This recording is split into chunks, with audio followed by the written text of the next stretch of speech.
Every morning at exactly 7:12, an old man sat on the same wooden bench near the river. Not because it was comfortable, not because the view was special, but because 20 years ago, someone promised to meet him there. His name was Henry, and no one in the town remembered when he first started coming. They only knew that he never missed a day. Rain, snow, heat, or storm. He would arrive quietly, place a small paper bag beside him, and stare at the empty space on the bench, as if someone might suddenly appear. Inside the bag was always the same thing. 2 warm cinnamon rolls, one for him, one for the person who never came. 20 years earlier, this riverbank looked very different. There were no walking paths, no lights, no tourists taking pictures.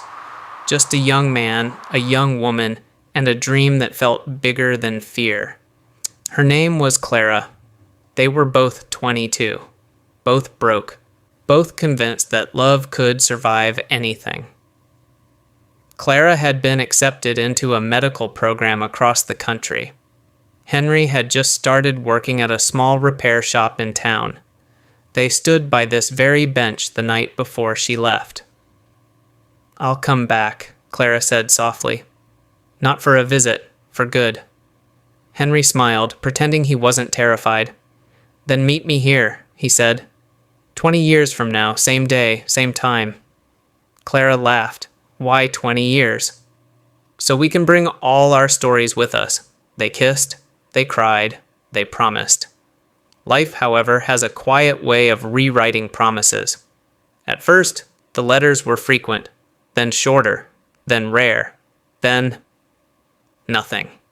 Henry waited for months, then years. He heard rumors. Someone said she moved again. Someone said she married. Someone said she became a doctor in another state. Henry never searched for her. Not because he didn't care, but because a small, stubborn part of his heart wanted to protect the last clean memory of her voice. So he built a life that never fully moved forward. A small apartment, a quiet job, no wedding ring, only one unbroken habit: the bench. On the morning of the 20th year, Henry arrived earlier than usual. His hand shook as he opened the paper bag. 2 cinnamon rolls. He placed one carefully on the bench beside him. The river moved slowly. Time felt louder than usual. 7:11. He exhaled. Of course she wouldn't come. He had already accepted that. He came here now for something smaller. For closure. For a goodbye he never got to say.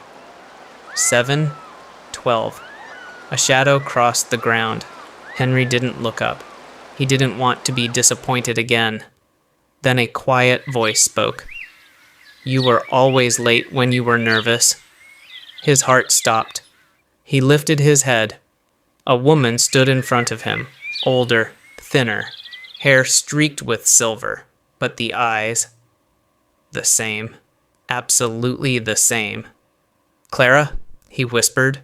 She nodded. Tears were already running down her face. "I almost didn't come," she said. "I was afraid you would hate me." Henry stood up so suddenly the bench creaked. "I never stopped waiting," he said. Clara took a shaking breath.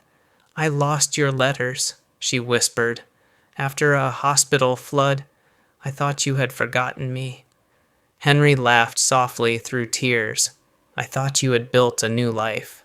"I did," she said, "and I lost it again." They stood in silence, 2 people holding decades between them. Clara looked down at the bench, then at the cinnamon roll. "You still remembered." Henry smiled. "I remembered the promise, not the pain." Clara sat beside him, slowly, carefully, as if the moment might break. They shared the cinnamon rolls in small, quiet bites. No speeches, no dramatic words, just soft laughter and soft crying, and a bench that had waited longer than either of them ever could. Some promises don't arrive on time, but when they finally do, they arrive exactly where they were meant to.